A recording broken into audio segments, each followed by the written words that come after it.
Well, hello there, beautiful soul, and welcome back to Chat and Channel Session. As you can see, today is a very special Empath Heal Thyself episode. We're going to be deep diving on why it can feel so much more difficult to take care of and provide for and heal yourself and invest in self-care than it does for us as empaths to be there for and heal and care for others. It is so built in and ingrained in us to be empathetic, to be the ear to listen or the shoulder to cry on for others in our lives, that we continue to attract people in need of that for so much of our lives as empaths and energy sensitive people. And we fail to realize a lot of the time the imbalance in that, or we feel so insufficient in taking care of ourselves, but somehow we can always pull it together to help someone else in need, right? And while it is absolutely a wonderful thing to help other people, as someone who is a lifelong empath, a lifelong spiritual medium, and an energy healer for the better part of a decade now, I can tell you that imbalance in helping someone before you are able to help yourself, or in a way where you are not also able to provide for your own needs in a balanced and replenishing way, can be quite unhealthy, not only for you and your mindset, body, heart, relationships, and soul, but also in the field of energetics and the universe at large. That imbalance will eventually have to be corrected. And so in order to prevent that, and in order to better learn how to caretake ourselves so that when we help others, we are doing so in a balanced way and in a respectful way to both our energy and those we wish to help, we're going to deep dive on the roots of this pattern and belief system in our session today. But before we get deeper and get started in all that, let me welcome back those of you who are returning here to Chat and Channel Session. I really appreciate you for being here. And to those of you who are new, welcome. My name is Danielle, #damsel at These Enlightened Edits, your energy editor of damseldesigns.com. That is DAMCL designs.com. As I said, I am a lifelong spiritual and psychic medium, quantum Sikhem and shamanic energy healer, metaphysical teacher, consciousness coach, energy artist, writer, and so much more. And this is Chat and Channel Session, where my guides, and in some cases some of you, present me with a topic and we do a stream of consciousness channeling on it to get you in a more enlightened and empowered state. And if you would like to participate in the chat portion here at Chat and Channel Session, feel free to do so, provided that you are not driving or operating heavy machinery, of course, by leaving a comment, question, or review, or my favorite way for you to participate, which is by you getting out a journal or the notes app on your phone or favorite device and doing some stream of consciousness writing along with me as I channel, so that you can tap into your own intuitive hits and insights that are specific to you and your situation regarding the topic that we are channeling on today. If you would like to dive into all this and more with more spiritual support, feel free to visit my website anytime. That's Damsel Designs, DAMCL designs.com, where we work to connect you more with spirit, your own higher self, and all the dots of the divine design. On my website, you will find things like enlightened merch and digital downloads, but also most importantly, spiritual sessions such as quantum reading sessions where we work with your own higher self and spirit guides, as well as your passed over loved ones in spirit, to connect you with a comprehensive view of your own energy field and the information your soul most needs to hear at this time. I also offer Akashic records and past life reading sessions, passion pattern sessions all about your love life, and spirit animal medicine journey work sessions where we connect you with the field of shamanic journey work and travel with the animal guides that will most support you on your path. There are a host of other spiritual sessions available on my website, where you will also find an application form if you would like to apply for one of my select quantum, Sikhem, and or shamanic energy healing and life and consciousness coaching containers. Those are custom built containers for your soul, for your empath empowerment and your spiritual advancement, as well as any energy healing and life and consciousness coaching techniques that you need at this time for a truly transformational experience. So if you would like to apply for that or start with a session or both, you will find the links always available for my website, damseldesigns.com, in the description or podcast bio. So with all that being said, and now that you know where to find me when you are ready for more spiritual support, let us jump back in to today's topic at hand. Why is it so much more difficult for us as empaths to self-care and caretake ourselves than it is for us to help or caretake for others? Well, I really want to dive to the roots and the most common roots of this pattern within us, because this is the biggest detriment that I see among us as empaths, as highly sensitive people, and as light workers, those of us who really do cherish being good people and being of value and support to those in our lives, to our missions, and to the enlightenment and the healing and health and well-being of the world at large. And many of us do take on that big and monumental task and believe that it is up to us to play a role in the healing of our family systems, in the healing of our friend groups and communities, and or the world or the universe. Really, there is no mission or version of this that I've seen that's too big for an empath to be willing to take on. And while that is a very powerful thing, it can also at times prove a detriment if we don't at some point dig down to the roots of why we have this need, this desire, this belief system, why we have this pattern, and then also start to balance that with how we can also do for ourselves and the building up of our own lives, which is something that even the most successful empaths and light workers and readers and teachers and speakers among us do tend to struggle with, at least from time to time. I've actually found that this is due to something you may have heard me speak about before in other empath-centered chat and channel sessions, which is that empaths are both born and made. We can be born to be empathic and be on mission. That can be true, but simultaneously what can be true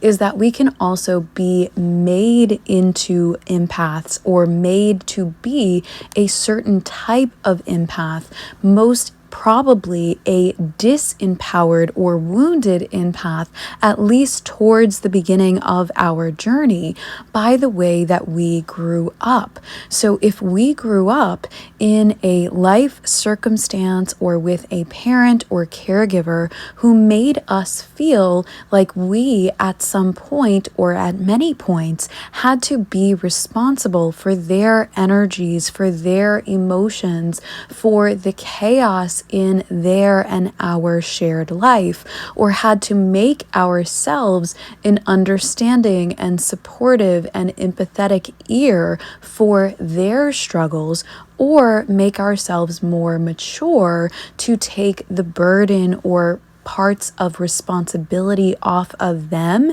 and to make life easier and life circumstance easier for them and or any other siblings or family members in the household, then we could have developed as this sort of wounded empath who becomes hypersensitive and hyper attuned to other people's needs as though that is our responsibility, who becomes used to the prioritization of other people's needs in order to prove ourselves worthy or to prove ourselves useful or to make ourselves safe. So many of us could have learned in childhood that if we understood what our parents were thinking or feeling or going through during a chaotic or stressful or unsupportive moment, then they would possibly treat us better, or our family dynamic circumstances would get better by us acting in that role, which was probably more than our bodies and nervous systems or brains could handle at that time. Although many empaths and old souls and spiritually awakened souls do come in at a more mature level, and in a lot of cases, a more mature level energetically than even their parents or other caretakers or siblings, it is not up to us to be mature before our years in ways that are detrimental to our still growing and redeveloping psyches, as well as nervous systems, bodies, brains, and chakra systems. So no matter how much of an old soul you are, no matter how much of an awakened soul you are, no matter how many memories you have of other lives or parallel or past lives or being an old soul, every life is a chance to start anew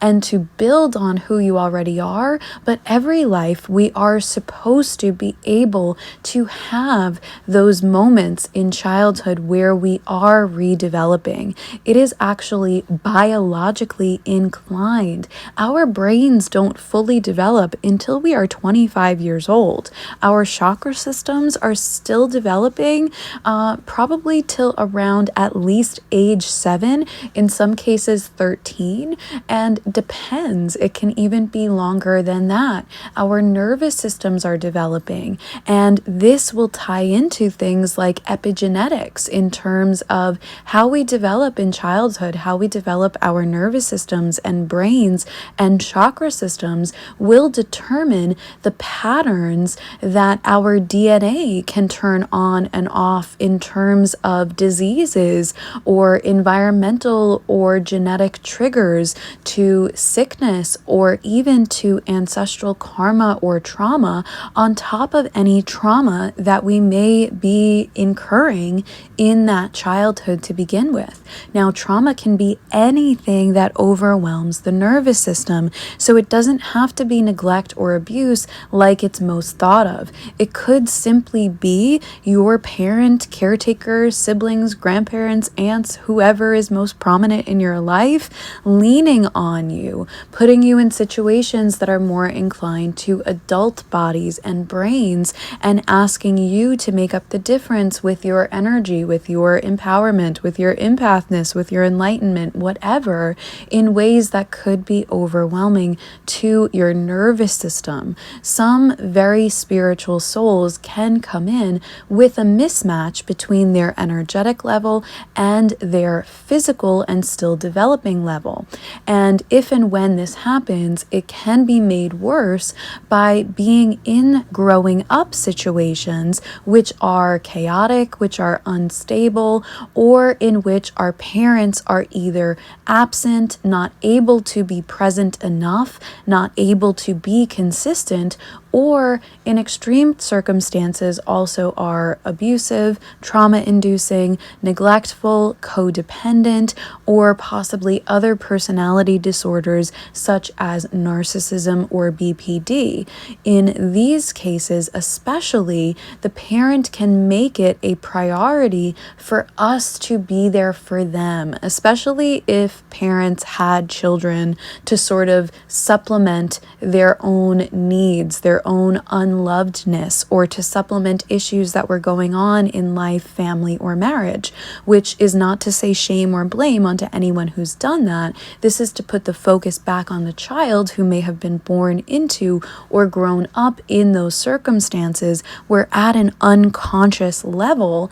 the child is always striving to meet the pressure to fill those needs. And if you grow up in any sort of environment where an adult or older person or person who is supposed to be in charge of and responsible for, at the very least, their own energy, their own emotions, and their own responsibilities, in addition to the responsibility they have taken on for your care and development, you may have developed this caretaker wounded empath pattern, which also developed even your nervous system and your body and your mindsets and beliefs to be hypersensitive and hyper attuned to caretaking, to putting other people's needs before your own, to feeling like that's what made you a loving person, a loving child, a loving family member, or even a good person in general.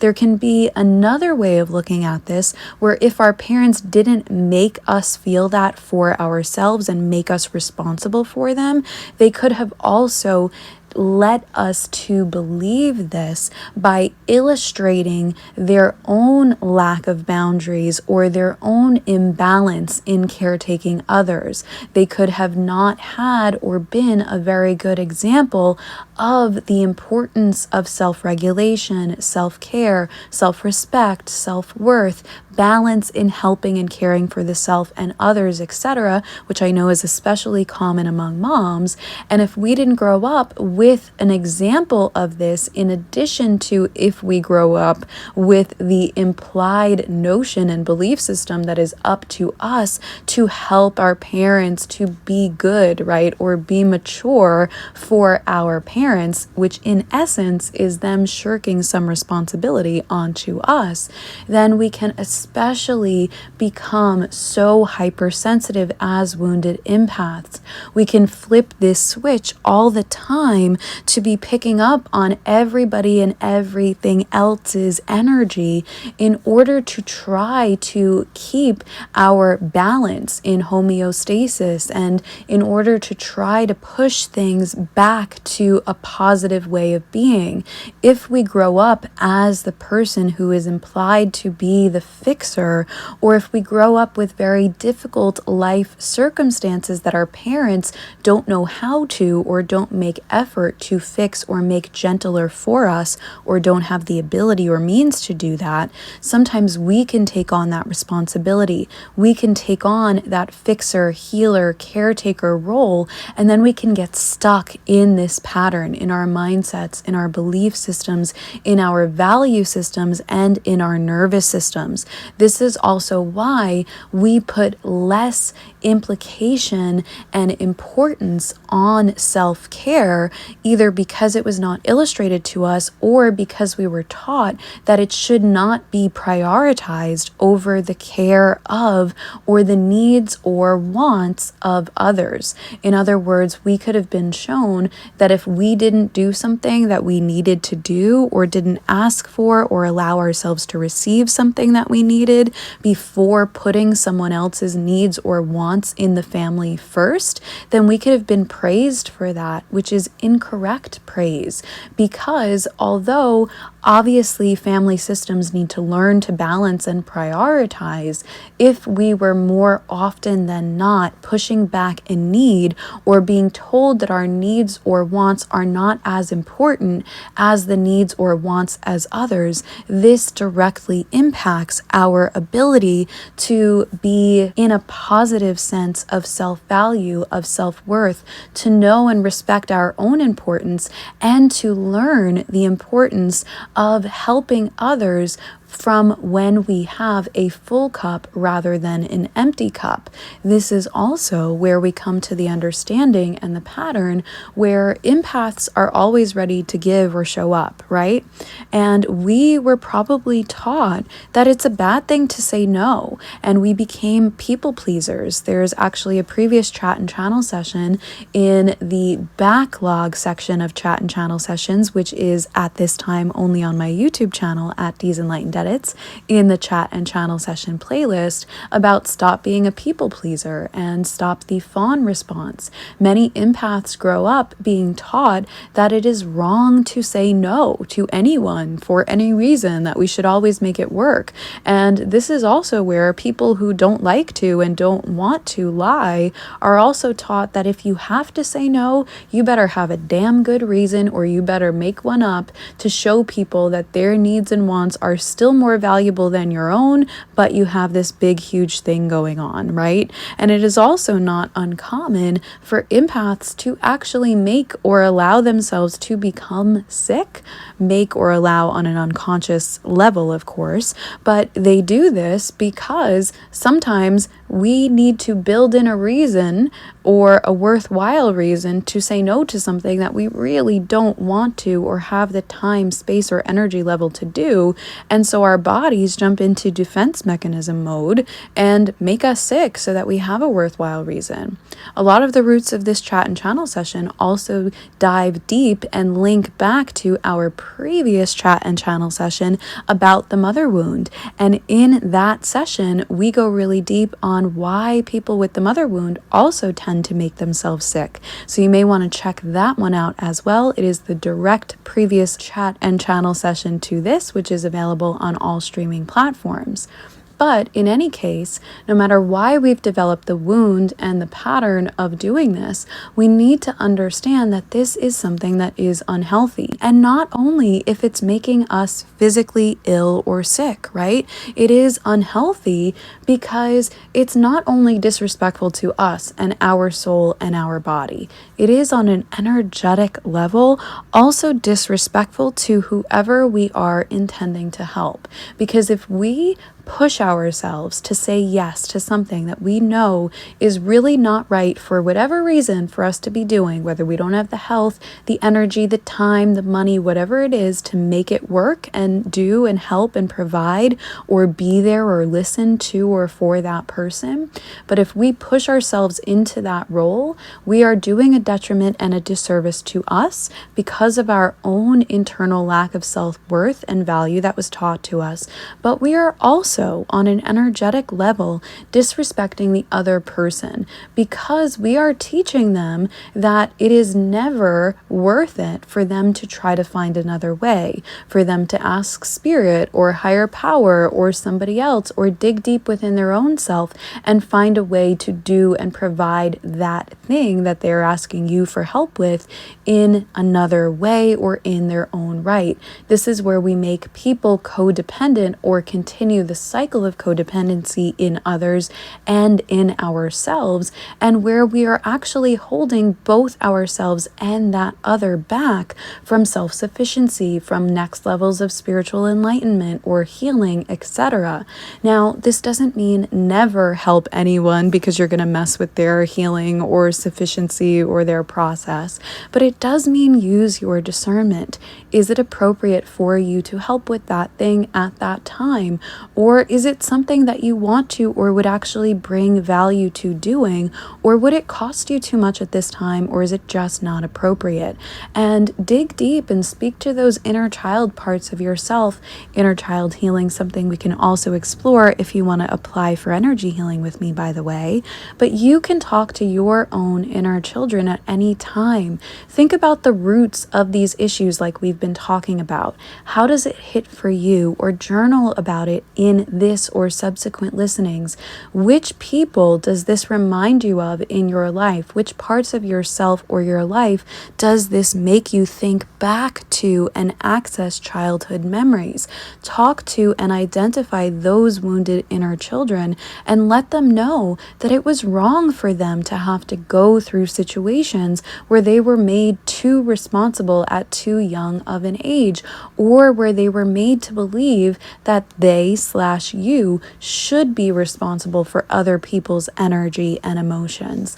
Because while many of us do develop along these paths for a reason, in order to learn that we can be of service to others, that we can understand other people's energies and emotions. Too many among us do it in hypersensitivity, in CPTSD, in other things where we are constantly in that wounded state of feeling like we need to feel all those things in order to find ways to make ourselves safe, but still are not quite comfortable learning how to provide for ourselves, to set boundaries, both physical and energetic as well as communicative, so that we can separate from other people's energies when necessary, and so that we can use this power and this ability only when it would be helpful and respectful to us as well as to the other, and only in cases where people are actually consenting to help as well. It's not uncommon for empaths to pick up on somebody else's energy or emotion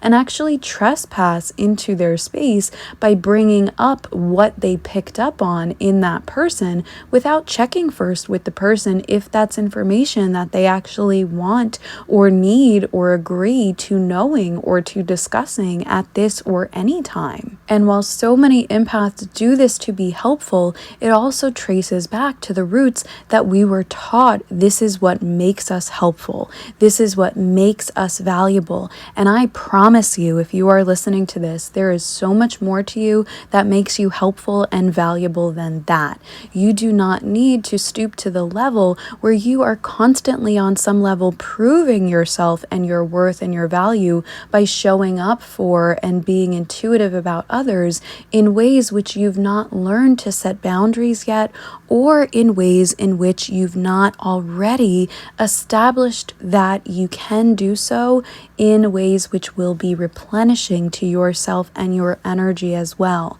This means establishing healthier relationships, because it can become a pattern for us to attract many karmic relationships into our lives where people feel like they have a right to depend on us or to ask from us constantly and to take from us constantly without giving back in a replenishing and balanced way as well. This can happen with spouses, with authority figures and bosses, as well as with romantic partners and friends of all kinds, and other family members too, in addition to the family members that we may already have this pattern with. And if we carry this pattern forward without doing the healing and exploratory work so that we can speak to those wounded inner child parts of us who were taught that these are the only ways to be good or to be helpful, and that our needs aren't as important, then we'll run into these patterns and situations over and over again where we are in continual states of lack or imbalance, or where we have perpetual cycles of burnout or dissatisfaction in our relationships, because we were taught that relationships are about conditional means and showing up for others rather than showing up for ourselves. We need to learn how to show up for ourselves. We need to put as much stock and value and energy into our own self-respect, rebuilding and redefining of self-work and self-worth, as well as our self-care, because if we do truly have these missions and abilities, which I know many of you do, to help others and help the world, wouldn't you want to do that in a way where the energy actually expands and lasts rather than that energy burns out? Because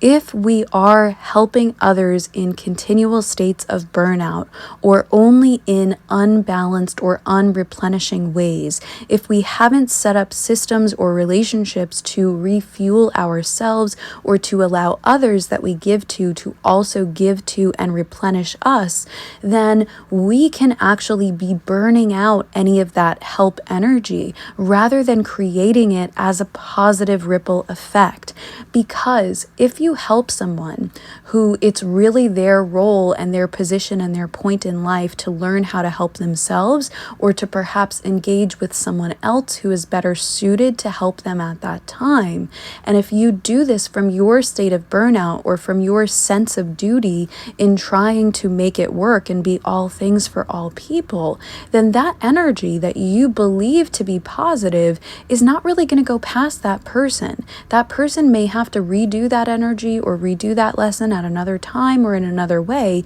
because they're not learning those other ways, or they're not learning how to do it for themselves. And all you're learning is how to continue that pattern of disservice in doing things in unbalance. You're giving from an empty or almost empty cup, and then you're not allowing or providing for the ways to refill and refuel yourself so that you can be giving in ways that are from your overflow and in ways which you've used your discernment to see are actually appropriate, so that when you do help someone, you can help them in such a way where it's not a detriment on any level on yours or theirs, and where it is a purer, more positive sense of energy to create a positive ripple where you've created a positive help or a positive lesson, and where that energy will go past even that person or that group that you are helping, because it will continue on like a ripple in a pond rather than burn out at that person because of you perpetuating your pattern of burnout.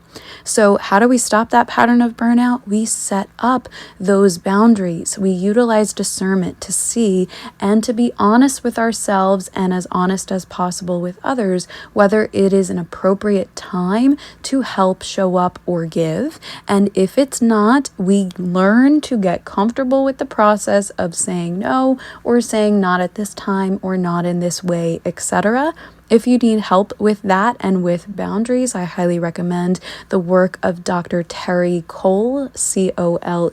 She has a podcast as well, The Terry Cole Show, and she has a wonderful book and audiobook called Boundary Boss. Now, in addition to boundaries and learning about the processes of saying no or not right now, it's also helpful to set up systems and to be more open to relationships which will replenish us. So what does systems mean? Systems mean if you are doing something or showing up or providing a service, you allow the means for you to receive in kind for the level of energy, at least the level of energy and expertise that you are showing up with. This is especially hard for us as empaths. I know I have carried this wound as well, but this does mean setting up means of energy exchange, most probably means of money. And while we can adjust that here and there, or while we're growing in our service abilities, etc., we do need to learn to get more comfortable with the process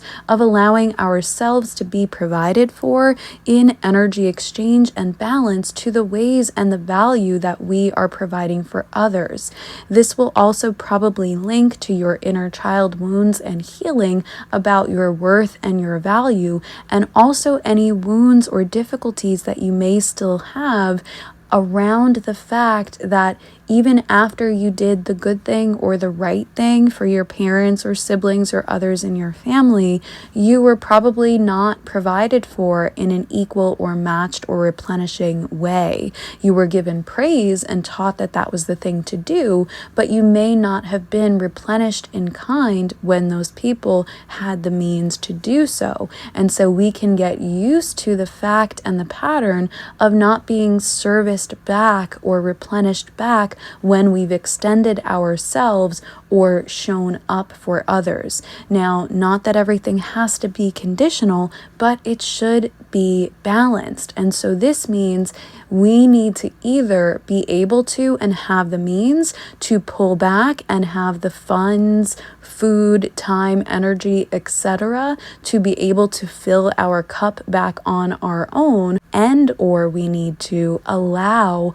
others who we are providing for to be able to give something back in exchange that will allow us to replenish ourselves and our systems more. And in many cases, this is money. This is why, even for spiritual work, it is so important for us to be able to provide for ourselves. And the more of an expert you become and the more energy you use while showing up for someone, that does tend to translate to the more money that you may need or require, depending on your other life circumstances, to have back as an exchange for your services. And provided that you are doing so with discernment and responsibility and respect for yourself and the other, while not trying to be all things for all people, this is not a bad thing. It is something that we as empaths, especially, no matter what field of service or work you are into, need to become more comfortable with in asking for and allowing for our worth.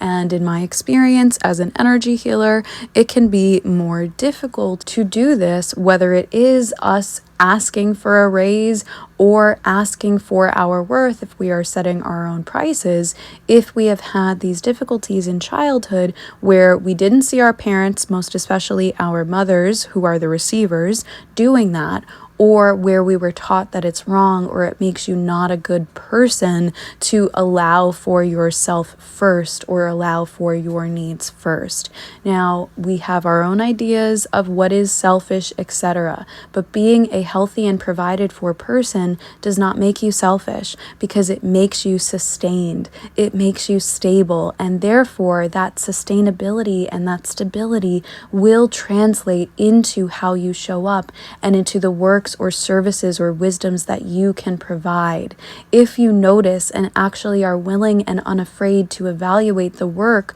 or the way that you show up, not as work, but in relationships and as a kind or supportive friend, etc., for others, you will notice that sometimes you really could have shown up in a better way, but you didn't have the energy to do that because you said yes at a time where you needed to say no, or where you needed to be taking care of yourself. You needed to eat, you needed to sleep, you needed help, etc. And we as empaths, I feel, need to be more open to the fact that we do not need to be all things to all people, and we do not need to be responsible for everyone's energy or emotions. We can be understanders and observers of them, and if we get into this as lines of work or as volunteers or service-oriented people or activists in any capacity, then we can do so better when we come from a place where we are the example of the advice that we are most likely giving to others, or to the support or caretaking that we are most likely giving to others. And we do that by being willing and becoming more unafraid to say no, to take care of ourselves, to learn how to take care of ourselves in ways which are nourishing and healthy and don't have to make everything wait. In other words, where you don't have to wait to be sick in order to sleep the amount that you should be sleeping, or that you don't have to wait to be over or underweight in order to eat healthier. You don't have to wait for summer to start working out, etc., etc. Now, I know it can actually feel scary to learn to take care of ourselves, because there is in many of us this wounded inner child that still is actually trying to cry out for our parents to take care of us or someone to take care of us. When we learned to be the caretaker for everyone else, we were really needing someone to take care of us. And it is unfair that we had so many moments in life where we were needing to be taken care of, but we were caretaking others instead. So you will probably have a process of mourning and grieving and healing these parts that didn't receive what you needed when you needed it. And if you find yourself going through that on a conscious or unconscious level, I ask you to get support in that process, because no matter how spiritual you are, no matter how awakened and enlightened you are, or how much connection you are or have, in those moments, someone else's perspective and ability to hold space for and with us is so powerful and helpful. So please reach out for expert advice when you can, whether that is with a licensed medical professional if you need. Remember, spiritual work is never a substitute for medical treatment, or for a therapist or an energy healer like myself, or life and consciousness coach like myself. And I would love to work with those of you who are also, or who have also been in therapy and are open to exploring exploring angles from all sides so that you can take care of your physical body as well as your spiritual, mental, and emotional bodies. So you know where to find me if you would like to work together in those capacities. You can use the application form on my website. But in any event or in any way that you do this, most of us do need to learn how to reparent ourselves, no matter how good a perceived relationship we had with our parents. And we need to start putting value back in self-care while being gentle with ourselves about the fact that it may not feel good for quite a long time to care for ourselves because of the parts of us that are still mourning or crying out to be cared for, and the parts of us that have betrayed ourselves by constantly dropping or pushing those needs to the back burner or to the side to jump for anyone who was in need. Now, I'm sure you've helped a lot of people in your life by doing that, but like I said, that was not a sustainable way of helping. That energy may have helped those people, and I'm sure it did, but it didn't get to go as far as it could have for them, the world, or you, because if you can step back and learn to do this and help and show up for others in healthier and more sustainable ways, then that empath and positive energy gets to spread longer and farther and wider and be helpful and replenishing in energy to both you and those others, because it's not going to be such a drain. You're going to have systems set up, whether that is by receiving payment, by receiving favors back, or just by having a healthier, balanced relationship with that person where they respect you enough to show up for you when you need it, or to return the favor when they can and when they are able to do so. And then those experiences don't get to be that dreaded empathic energy drain. They get to maybe deplete us a little bit, but we can do so in a safe way because we already have that replenishment on its way back to us. And we have those modes and means of self-care being more ingrained as we reparent and remind ourselves